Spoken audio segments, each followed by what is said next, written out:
Common maintenance ng Piso Wi-Fi ang pagre-reflash ng software kapag nakurap po yung software ng Piso Wi-Fi. Nangyayari ito at hindi maiiwasan. Kaya mas mabuti po na alam natin kung paano i-maintenance ang inyong Piso Wi-Fi. Ang video na ito ay para sa mga naka-LPB software na may board na Orange Pi 1. Kung iba po ang inyong Piso Wi-Fi ay may iba po tayong instruction para doon. Pero yung proseso po ay parehas lang kaya makakatulong po sa inyo ang video na to. Step 1. Kunin ang SD card sa loob ng Piso Wi-Fi. Tanggalin ito, i-push ng konti para i-release ng board ang pagkakalak ng SD card. Dahan-dahan hilahin. Ilagay sa SD card reader at isaksak sa computer. Step 2. I-download yung mga files na gagamitin natin. Nakalagay ang link sa description ng video na to. Step 3. I-install ang application na SD card formatter. Buksan ang SD card formatter, make sure na ang target destination nito ay yung SD card.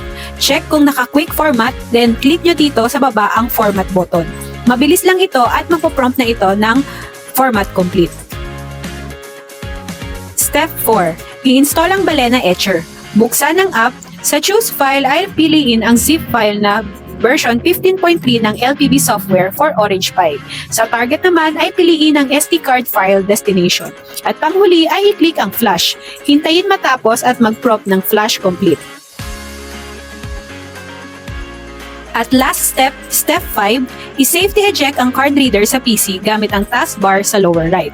After nyo dito ay hugutin ang card reader tapos ibalik na ang SD card sa board ng Piso Wi-Fi. Dahan-dahan itong ikabit at i-push ng konti para muling i-lock ng board ang SD card. Makakarinig ng mahinang click sound.